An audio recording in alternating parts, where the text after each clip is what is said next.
Flights are $1,200 each. My mom said, "If you cannot afford it, stay behind." I didn't argue. I just nodded, even smiled like it didn't sting. Like it wasn't the sixth time in 2 years my own family had made it clear I didn't belong unless I paid for the privilege. She said it so casually over speakerphone while I was still in my scrubs, sweating after a 12-hour shift at the hospital. I had just finished working back-to-back night shifts to cover the rent and chip away at my student loans. They were all going to Cabo. My mom, my dad, my sister Sophie, her husband Marcus. A week-long family vacation. Business class, of course. "You know, we deserve this," she added. "It's been a rough year for everyone." Everyone. As if I wasn't part of that everyone. As if I hadn't loaned Sophie $2,500 last April when Marcus lost his sales job. Or covered Dad's medical deductible when his blood pressure spiked and he refused to go to urgent care because of the cost. I told her it was fine, that I'd stay behind, and then I went back to cleaning up vomit from a drunk patient who tried to punch me for suggesting he lay down. But later that night, I got a notification on my phone. An alert from my credit card app. Business class tickets, $200 each. My card, not my name. I opened the app. Passenger names. Jordan B., Marcus B., Linda M. That's Mom. Robert M. That's Dad. No Emma M. No me. I stared at the screen for a full minute. My fingers went cold, my heart pounding. They had used my credit card again without asking, without telling me, just assumed I'd cover it like I always did. I didn't even get a window seat out of it. I tapped dispute all. Then I locked the account. An hour later, I was brushing my teeth when my phone buzzed again. A text from Sophie. "Why is nothing paid for? We're at check-in." I wiped the toothpaste from my mouth, looked at the message, took a deep breath. Then I typed back, "What you said." I stayed behind, and I did. I stayed behind, but not in the way they expected. I booked my own getaway somewhere warmer, quieter. No family, no obligations, no guilt. The next morning, my phone buzzed again. A call from Dad. I didn't answer. That afternoon, he showed up at my apartment. Knocked like he owned the place. I didn't open the door. It didn't start with the tickets. That was just the cherry on top of a mountain made of broken boundaries and overdraft fees. It started when I was 22, and Jordan borrowed my credit card to buy a dress for her engagement party. A $600 temporary emergency, because you work in healthcare and don't even dress up, so it's not like you'll notice. She promised to pay me back by the end of the month. She never did. Then it was Dad asking me to co-sign a loan so they could renovate their kitchen. "It's not even for us," he said. "It's for resale value. One day you'll inherit it." Spoiler alert, the house was refinanced twice. They used the money to pay off Marcus's second failed business. I was working 50-plus-hour weeks at the time, barely keeping my head above water, and somehow I was still the family ATM, the dependable one, the nurse with a steady job, the unmarried one with no kids, the one who should pitch in because family supports each other. But it was never mutual. When I got pneumonia last winter from working through flu season and asked Mom to bring me soup, she said, "I can't, sweetheart. I promised Sophie I'd watch the kids while she gets her nails done." You understand? I always understood. When Marcus crashed my car, the car I let him borrow while his was in the shop, my insurance premium doubled. He didn't even say sorry, just shrugged and said, "That's what insurance is for, right?" They drained me slowly, drip by drip, until I didn't even feel it anymore, like boiling a frog. I was the frog. Until the week before the Mexico trip. That was the real breaking point. I was finishing a night shift when Sophie texted, "Can you move your payday up? Mom wants to book hotels and we're short." "What payday?" I sent back. "Short for what?" She replied with dancing emojis and the words, "family trip." I called Mom. "Sophie said you need help with hotels?" I asked, trying to stay neutral. "Oh, sweetie, don't worry about that," she chirped. "Everything's already booked. We just needed a bit of a cushion to upgrade to business class. You know how bad Marcus's knees are." "Wait, you're asking me to cover the upgrade for a trip I'm not even on?" Silence. Then the tone changed. "Look, Emma, if you wanted to come, you could have said something, but the flights are $10,200 each. If you can't afford that, then maybe it's best you sit this one out. No hard feelings." She said it like I was a burden, like my very existence was an inconvenience to their luxury itinerary. I didn't argue, just hung up, quiet, calm, numb. Then came the notification. My card used for 4 business class tickets. That's when the numbness broke. All the sacrifices, all the times I canceled vacations, skipped dinners, worked doubles, for what? So they could live it up while I rationed my meds and ate instant ramen 3 nights a week. That night, I sat at my desk, staring at a spreadsheet of my finances. I had $327 in checking, $14,200 in student loans. My car was 6 years old, with 119,000 miles on it. I hadn't been on a vacation since college. Meanwhile, Marcus was sipping first-class champagne with my name on the receipt, and Sophie had the audacity to text me from the check-in line with, "Why is nothing paid for?" The mask slipped. That's who they were, who they'd always been. I wasn't family. I was funding. I responded simply, "What you said." I stayed behind. Then I did something I never thought I'd do. I opened a travel site and booked my own trip. Nowhere fancy, but it was mine, all mine, no obligations, no guilt. The next day, Dad showed up at my door like a scene from a Netflix thriller, still in his tropical shirt, standing outside my apartment with a look that flickered between confusion, anger, and entitlement. He knocked. I didn't move. He knocked again, louder this time. "Emma, open the door. We need to talk." I didn't. He stayed there for 7 minutes. I timed it. Then he left. That evening, I got a voicemail from Mom. "You really hurt your father today. He flew back early to speak to you after everything we've done for you." Done for me? I saved the message. Not for memories, for evidence. I was done gaslighting myself. The next day, Sophie tried calling 5 times, then sent this gem. "Grow up. You can't punish the whole family over one misunderstanding." Misunderstanding. They used me, robbed me, mocked me. And now that I said no, I was the bad guy. But I wasn't mad anymore. I was done. They thought silence meant surrender, that if they knocked hard enough, long enough, I'd cave just like always, but I had changed. Dad came back again the next day, this time with Mom. Same spot, same condo hallway, same tired manipulation on their faces.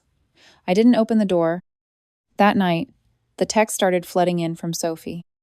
"You are being completely unfair. We needed that upgrade. Marcus's knees swell when he flies economy. Do you realize what you've done? We couldn't even check in. Had to downgrade and pay out of pocket. Do you know how embarrassing that was? Family is supposed to be there for each other." Family. That word again. I typed. Deleted, retyped. Then I sent one message. "You mean like when I paid your rent for 8 months and you forgot to pay me back?" No reply. Next came a barrage of calls from Mom, all ignored. Then a text from Dad. "You need to grow up and stop playing victim. We had no choice. We didn't know the card would decline. You were supposed to help. You always do." I stared at that last line for a long time. You were supposed to help. Like I was a family employee whose absence constituted workplace misconduct. I didn't reply, but I wasn't done. Because they thought this was just a phase, a tantrum, that I'd get over it like I always did. But this time was different. This time I was angry. Not just emotionally hurt, logistically, financially, physically exhausted from years of propping up a system where I was the silent donor. So I did what they never expected. I sat down and wrote an invoice. $600. Dress for Sophie's engagement, never repaid. $2,500. Loan to Sophie and Marcus during his unemployment. $800. Dad's MRI deductible, out of pocket. $420. Groceries. Mom forgot to Venmo back. $1,200 times 4. Business class tickets to Mexico charged without consent. $150. Interest and fees on late credit payment caused by the above. Total outstanding balance, $7,770. Then I emailed it to the family group chat. Reimbursement request for unauthorized charges and past support. Per your belief that families should be there for each other, please see the attached breakdown of financial support I have extended over the past 24 months. As of July 1st, I will no longer be subsidizing family expenses. Full repayment expected within 30 business days. After that, I'll be submitting formal reports to my credit provider regarding unauthorized use of my financial credentials. No further financial interaction will be permitted moving forward. The group chat exploded. Sophie, are you serious? What kind of person sends an invoice to their own family?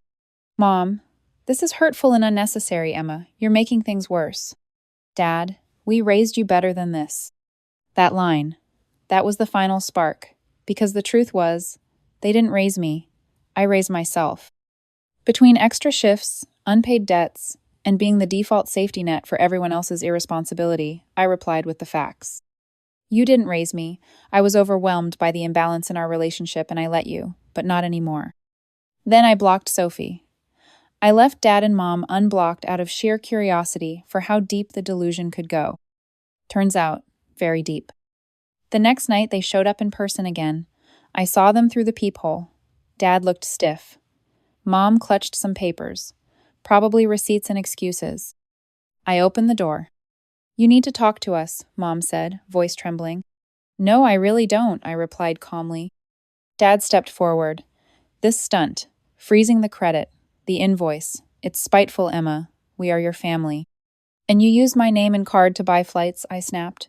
That's not family. That was a serious breach of trust. We didn't think it'd be an issue, Mom cried. You always help. Because you trained me to... I cut in. Since I was 22, you've treated me like a walking debit card. I helped because I was taught that saying no meant I was a bad daughter. But I'm done being the good daughter. Don't talk to your mother like that, Dad growled. No, don't talk to me like I owe you something. I shot back. I worked double shifts while Sophie and Marcus used my money to sip mimosas at JFK. I helped pay your hospital bills while you called me selfish behind my back. He stepped forward. You think this makes you strong? Turning your back on family? No, I said, but it makes me free. I closed the door in their faces. Not slammed, just firm, deliberate, with finality. They didn't knock again. Later that night, I got a voicemail from Mom, a quiet, defeated voice. I don't know who you are anymore. And for the first time in my life, I smiled at those words. Because I wasn't the person they used to walk all over. After I closed the door in my father's face, the silence that followed wasn't peaceful. It was surgical, precise, final. No more banging on the door, no more guilt-laced voicemails. Just a vacuum where their control used to live. For 2 days, nothing, not a word from any of them. I half expected the cold shoulder to last forever. Then came the panic. It started with an email from my bank. Someone had attempted to use my old frozen credit card again to rent a car in Cabo. Marcus, of course. I called the fraud department. They confirmed the attempted charge matched his ID info. Would you like to press charges? They asked. I didn't. Not yet. But I had them document everything and emailed the report to myself. Subject line: evidence in case they escalate. Later that night, I received a text from an unknown number. We're stranded. Are you seriously going to leave your family like this after all we've done for you? Sophie. I stared at it for a long time. What have they done for me? Really, besides take? I didn't reply, just screenshotted it and filed it in the new folder I'd made. Family patterns I won't repeat. A few days passed. Then something truly bizarre happened. I got a message on Facebook from Victoria. Yes, that Victoria. Marcus's ex-wife. We hadn't spoken in years. Last I heard, she moved across the country after their divorce and started over. She was always too smart for him. A lawyer with bite, ambition, and an allergy to nonsense. Her message was simple. Hey, Emma. Sorry to pop in like this, but you might want to talk. I replied, Is this about Marcus? She sent a thumbs up, then a file, a PDF. I hesitated for a second, then opened it. Inside, screenshots, bank transfers, a paper trail. Apparently, Marcus had been rerouting funds from a joint family account. Mom and Dad gave him access for emergencies. He was gambling again. Crypto this time. High risk, low IQ. It got worse. In the screenshots, there were emails. One from Mom, begging Victoria not to report anything. Another from Dad. We'll fix this. Emma doesn't need to know. They knew. They all knew. They hid it from me because they were scared I'd cut them off before I actually did. The plane tickets were just the tip of the iceberg. They had been bleeding me dry to cover up Marcus's financial mess. I called Victoria immediately. She picked up on the second ring. I wasn't sure you'd even want to talk, she said, but I couldn't keep watching from the sidelines. I know how they used to treat you. I asked why she was sending this now. She paused, then said, "Because you're finally doing what I should have done years ago. Walking away, and I thought you deserved to know the truth." That night, I printed every page, every transfer, every shady message. I stapled them together and walked them to my desk. And for the first time in years, I slept with the window open. Breeze in my room, no anxiety buzzing in my chest. The next morning, I got a call from an unknown number. I let it go to voicemail. It was Dad. His voice was low, not angry, but strained. "Emma, I don't know what to say. Your mother is sick with stress. Sophie's not eating. Marcus, he's not doing well. We made mistakes, sure, but you've made your point. I'm asking man to woman, can we please talk?" I typed one sentence and texted it back. "You're not entitled to grace you never earned."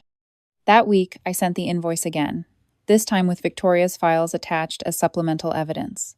I copied Aunt Patricia. And just for fun, I forwarded a redacted version to Dad's employer's HR department, anonymously. A few days later, I got an alert. Dad was no longer listed on the company site. I didn't celebrate. I wasn't angry, just detached. Meanwhile, my life bloomed. I enrolled in therapy, real in-person sessions. I took long walks, bought a bike, cooked something new every weekend. I started seeing a man I met at the hospital cafeteria, Michael, soft-spoken, curious, no idea who my family was. And I told him about them, about me, about the version of myself I was finally building without them. One afternoon, Michael and I sat on my couch reviewing a local hiking trail. He pointed to one and smiled. "Want to go next weekend?" And for the first time in years, I didn't have to check my bank account. I just said yes. Weeks later, I got one last letter. Handwritten, no return address. I recognized the handwriting. Sophie. 5 pages of manipulation masquerading as apology. "We all make mistakes. You took it too far. Mom cries every day. You've turned your back on blood." At the end, she wrote, "We're family. Nothing changes that." And I realized she was right. We are family. That's what makes this even worse. Because it wasn't strangers who stole from me. It was the people who knew me best, and still did it anyway. I folded the letter, placed it on top of the Victoria file, and locked them both in a drawer. The night before my birthday, I got a card in the mail. Simple, no return address, just 3 words written inside, "I see you." It was from Victoria, and in that moment I smiled. Because someone finally did. It's been 6 months since I closed the door on my past. 6 months since I stopped apologizing for saying no. 6 months since I finally looked at myself in the mirror and didn't see a walking wallet, but a woman, whole and untethered. I used to think closure meant they'd come to me, heads bowed, tears in their eyes, offering apologies and redemption. But closure wasn't their job. It was mine. 3 weeks ago, I ran into my mother. Total accident. I was grabbing my morning espresso at a quiet downtown cafe. Still half asleep, earbuds in, hoodie up. Then her voice. "Emma." I looked up, and there she was. Smaller than I remembered. Not just in stature, in presence. Like time had shrunk her. She smiled like nothing ever happened. Like we didn't go to war with silence and invoices. "Can we sit?" We sat. She talked first. Rambling. No real apologies, just memory revision. "We were just trying to hold things together. We didn't realize how much you were carrying. If we could go back, maybe we'd do some things differently." No ownership, no mention of the fraud, no word about Marcus trying to use my credit again. No accountability for Sophie's venom. Just an emotional dress rehearsal, where I was supposed to play the forgiving daughter, but I was done with that role. Then came the inevitable. "Do you hate us now?" I didn't flinch. "No," I said, "but I don't owe you anything anymore." She blinked. "But we're family." "That's not an argument," I replied. "That's an excuse." She reached into her purse and handed me an envelope. Stood up, said she hoped I'd come back to them someday. I told her calmly, "I already came back, to tell you I'm not coming back." When she left, I opened the envelope. A check. $7,870. No note, no apology, just silence with a dollar sign. I didn't cash it, not immediately. I pinned it to my wall above my desk, next to a quote that changed my life. You are not required to set yourself on fire to keep others warm. Sophie never reached out directly again, but Victoria did. Turns out, after sharing Marcus's financial lies with me, she sent the same packet of proof to a family law attorney and the state fraud office. Marcus is now under investigation for wire fraud and misappropriation of family funds. Because guess what? He didn't just use my card. He also skimmed from Mom and Dad's retirement fund. The same people who once told me he's just going through a rough patch. Poetic. When I asked Victoria why she'd helped, she said, "Because you deserve backup, and I couldn't sleep knowing they'd keep bleeding you." She wasn't just Marcus's ex anymore. She was a truth bomb, with receipts. Dad lost his job. Quietly. Rumor is, HR started digging after a certain anonymous packet arrived. He tried calling me once more, voicemail. "You've made your point, Emma. You've embarrassed all of us. But family is not a transaction. You'll regret this." I didn't respond. Because here's the truth. Family is a transaction when it's always been one-sided. Michael and I were solid. He was there when I told him everything. The good, the ugly. The bank records. He didn't flinch. Just held my hand and said, "I'm proud of you for not letting it turn you bitter." He's the first person in my life who never made me earn his love through sacrifice. We're planning to move in together this fall. A new place. Bigger. Brighter. And no, I didn't ask anyone for money. As for the check, I cashed it. Then donated every cent to a scholarship fund for young nurses who support their families financially while in school. Because someone out there is me 5 years ago. Breaking her back while her family pretends it's normal. Let her know it's not. Let her know she's not alone. So where does that leave me? Stronger, quieter, wiser. Still a daughter, still a sister, but no longer their lifeline. I don't carry their weight anymore. I carry my own boundaries. I carry my peace, and I carry the memory of the day. I finally said, "I am not your safety net. I am my own person." They didn't understand me for that, but I love myself for it. So here's what I leave behind. The guilt, the fear, the myth that being the good one means being the one who bleeds out for others. And here's what I keep. My life. It's not perfect, but it's mine. And this time, I'm not sharing it with anyone who doesn't treat me like I matter. I used to be the one they leaned on. Now, I stand tall on my own. And the door I closed that day, it's still shut. Only now the key is in my pocket, and it's staying there.